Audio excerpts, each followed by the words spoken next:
শিক্ষার্থী বন্ধুরা সবাইকে আসসালামু আলাইকুম রহমতুল্লাহ। সবাইকে রসায়নের আরেকটি ক্লাসে স্বাগত। আজকের ক্লাসে আমরা একটি ব্যবহারিক নিয়ে আলোচনা করব। সেটি হচ্ছে শিখা পরীক্ষার মাধ্যমে বিভিন্ন ধাতব আয়নের শনাক্তকরণ।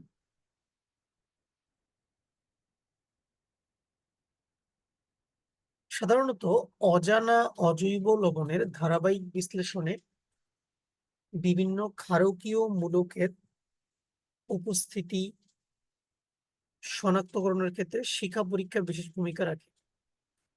তো এক্ষেত্রে ক্ষারকীয় মূলক বলতে বোঝানো হচ্ছে যে কোনো ক্যাটায়ন, যেমন Na+, calcium 2 positive, aluminium 3 positive, nickel 2 positive, copper 2 positive. এই ক্যাটায়নগুলো আমরা মূলত শিখা পরীক্ষার মাধ্যমে শনাক্ত করে থাকি। উদ্বায়ী ধাতব ক্লোরাইডের লবণ সমূহকে প্লাটিনাম তারের সাহায্যে বুনসেন বার্নারের জারণ শিখায় ধরা হয়। ফলে বিভিন্ন ক্ষারকীয় মূলকের ক্ষেত্রে বিশেষ বিশেষ বৈশিষ্ট্যপূর্ণ বর্ণের সৃষ্টির কারণে ওই মূলকের উপস্থিতি সম্পর্কে ধারণা লাভ করা যায়। এছাড়া আমরা শিখা পরীক্ষায় কোবাল্ট কাচ ব্যবহার করে থাকি। তো কোবাল্ট কাচ ব্যবহারের কিছু সুবিধা রয়েছে, যেমন নমুনা লবণটি যদি 2 বা ততোধিক ভিন্ন ক্যাটায়ন বা ভিন্ন অ্যানায়নের মিশ্র লবণ হয়, তবে সেক্ষেত্রে ক্যাটায়নের ভিন্নতার কারণে একটি ধাতুর বৈশিষ্ট্যপূর্ণ বর্ণ অন্যটির বৈশিষ্ট্যপূর্ণ বর্ণ দ্বারা প্রভাবিত হয়, ফলে মূল বর্ণ দৃশ্যমান হয় না। এই ধরনের পরিবর্তিত বর্ণ খালি চোখে বোঝা যায় না এবং ক্যাটায়নটি প্রকৃতপক্ষে কোন ধাতুর আয়ন তাও নির্ধারণ করা যায় না। কিন্তু কোবাল্ট কাচ ব্যবহার করলে অনেক ক্ষেত্রেই এই ধরনের অসুবিধা অপসারিত হয়। যেমন কোনো মিশ্র নমুনায় ভেজাল হিসেবে সোডিয়াম লবণ উপস্থিত থাকলে কোবাল্ট কাচ সোডিয়াম হতে নির্গত সোনালী হলুদ আলো সম্পূর্ণ শোষণ করে নেয়। ফলে সোডিয়াম ধাতুর উপস্থিতিতে অন্য ধাতুর ক্যাটায়ন শনাক্তকরণে কোনো অসুবিধার সৃষ্টি হয় না। তাহলে আমাদের জারণ শিখার পরীক্ষায় আমরা যদি খালি চোখে পর্যবেক্ষণ করি, তাহলে পটাশিয়াম প্লাস লবণের ক্ষেত্রে বেগুনি বর্ণের শিখা দেখা যায়, আর নীল কাচ বা কোবাল্ট কাচের মধ্য দিয়ে দেখলে লালাবো বেগুনি বর্ণের শিখা দেখা যায়। সোডিয়াম প্লাস লবণের ক্ষেত্রে খালি চোখে উজ্জ্বল সোনালী হলুদ বর্ণের শিখা দেখা যায়, নীল কাচের মধ্য দিয়ে কোনো বৈশিষ্ট্যপূর্ণ বর্ণ দেখা যায় না। ক্যালসিয়াম 2 প্লাস লবণের ক্ষেত্রে খালি চোখে ইটের ন্যায় লাল বর্ণের আলোকছটা হঠাৎ করে দেখা যায়, নীল কাচের মধ্য দিয়ে ফিকে সবুজ বর্ণের শিখা দেখা যায়। কপার 2 প্লাস লবণের ক্ষেত্রে খালি চোখে উজ্জ্বল নীলাভ সবুজ বর্ণের শিখা দেখা যায়, নীল কাচের মধ্য দিয়ে শিখার কোনো বৈশিষ্ট্যপূর্ণ বর্ণ দেখা যায় না। বেরিয়াম 2 প্লাস লবণের ক্ষেত্রে খালি চোখে হলুদাভ সবুজ দেখা যায়, নীল কাচের মধ্য দিয়ে নীলাভ সবুজ দেখা যায়।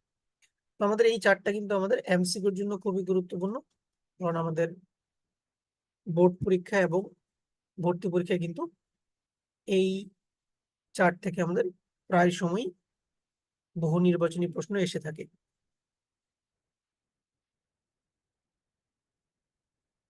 তো এক্ষেত্রে আমরা প্র্যাকটিক্যালি দেখতে পাচ্ছি, এটা হচ্ছে আমাদের কপার লবণের শিখা প্রথম ছবিতে, দ্বিতীয় ছবিতে হচ্ছে বেরিয়াম লবণের শিখা, এবং তৃতীয় ছবিতে ক্যালসিয়াম ক্লোরাইড, পটাশিয়াম নাইট্রেট এবং সোডিয়াম ক্লোরাইডের শিখা দেখা যাচ্ছে।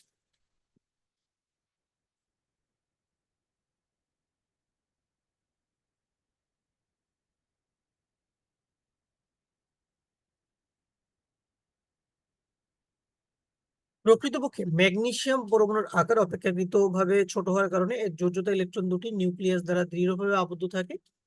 ম্যাগনেসিয়ামের আয়নীকরণ বিভবের মান বেশি হয়, এর পরমাণুর ইলেকট্রনগুলোকে উত্তেজিত করে উচ্চ শক্তি স্তরে নিয়ে যাওয়ার জন্য প্রচুর পরিমাণে শক্তির প্রয়োজন হয়। বুনসেন বার্নারের শিখা থেকে এত তাপ পাওয়া কোনো অবস্থাতেই সম্ভব নয় বলে এর ইলেকট্রনগুলোকে উত্তেজিত করে উচ্চতর শক্তি স্তরে নিয়ে যাওয়া যায় না।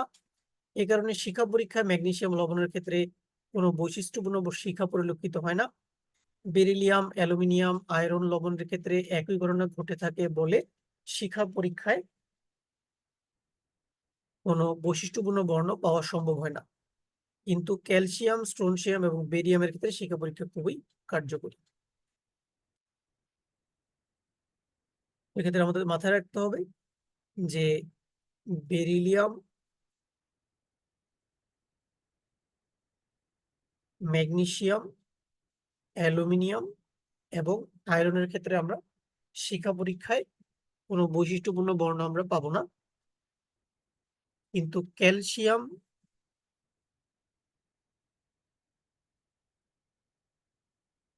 স্ট্রোনসিয়াম এবং বেরিয়াম মৌলের ক্ষেত্রে শিখা পরীক্ষা খুবই কার্যকরী।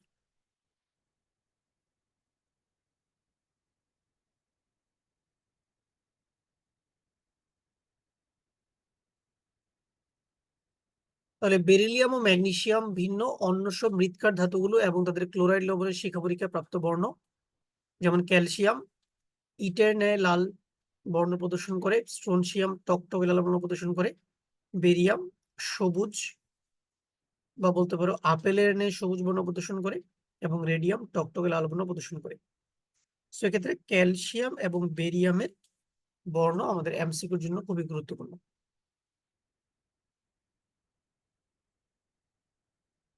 এরপর আমরা এখানে একটি গুরুত্বপূর্ণ একটি প্যারা দেখতে পাচ্ছি, সেটা হচ্ছে যে শিখা পরীক্ষায় নীল কাঁচ ব্যবহার করা হয়, কারণ নীল কাঁচ উৎপন্ন বর্ণযুক্ত শিখার বর্ণ আংশিকভাবে বা সম্পূর্ণভাবে শোষণ করে।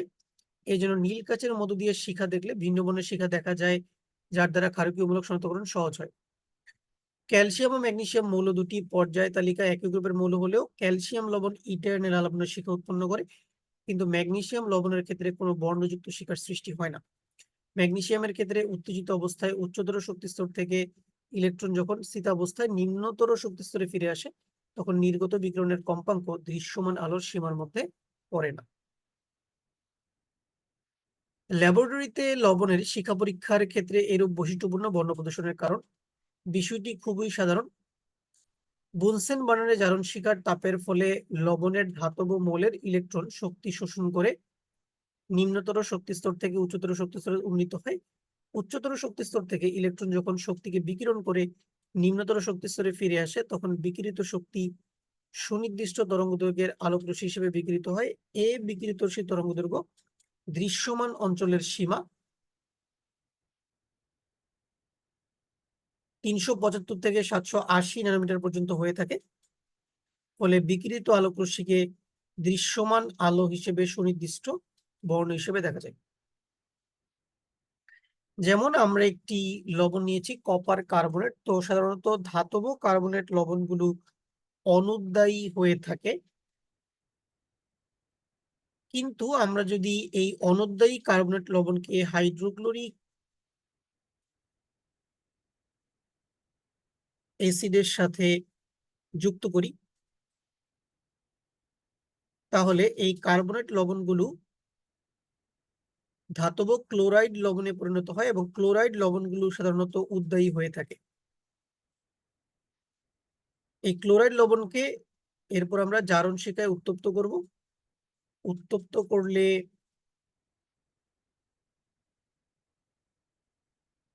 সেক্ষেত্রে কপার ক্লোরাইড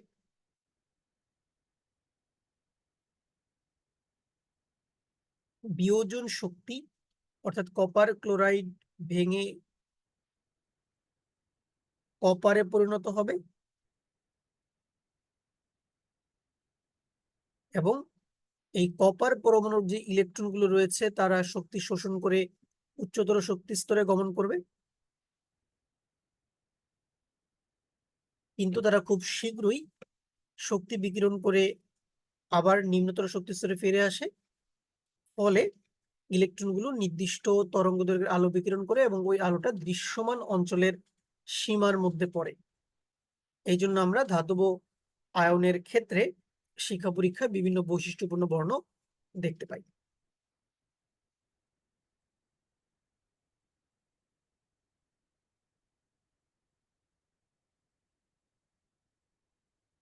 এরপর এখানে একটি গুরুত্বপূর্ণ ইনফরমেশন হচ্ছে যে অজানা অজৈব লবণের ধারাবাহিক বিশ্লেষণে শিখা পরীক্ষায় গাঢ় HCl ব্যবহার করা হয়েছিল, কারণ অজৈব লবণগুলো আয়নিক বন্ধনে যুক্ত থাকার কারণে এটি উচ্চ গলনাঙ্ক বিশিষ্ট অর্থাৎ অনুদ্বায়ী হয়। শিখা পরীক্ষায় প্লাটিনাম তারকে ব্যবহার করা হয়েছিল, কারণ প্লাটিনাম তার গাঢ় HCl দ্বারা আক্রান্ত হয় না, ফলে নিজস্ব কোনো বর্ণ উৎপন্ন করে না। কয়েকটি ধাতবমূলক যেমন Pb2+, copper 2+, arsenic 3+, antimony 3+, bismuth 3+ ছাড়া প্লাটিনাম অন্য কোনো ধাতব মূলকের সাথে বিক্রিয়া করে না। এছাড়া প্লাটিনাম এবং কাচের প্রসারণ গুণাঙ্ক প্রায় সমান হওয়ায় প্লাটিনাম তার উত্তপ্ত করলে কাচদণ্ড ফেটে যায় না। তাহলে এক্ষেত্রে মূলত HCl ব্যবহার করার কারণ হচ্ছে যে আমরা কার্বনেট লবণগুলো অনুদ্বায়ী আমরা অনুদ্বায়ী কার্বনেট লবণকে উদ্বায়ী ক্লোরাইড লবণে পরিণত করার জন্য মূলত হাইড্রোক্লোরিক অ্যাসিড ব্যবহার করা হয়ে থাকে। আর প্লাটিনাম তার মূলত ব্যবহার করা হয়ে থাকে কারণ প্লাটিনাম তার HCl দ্বারা আক্রান্ত হয় না।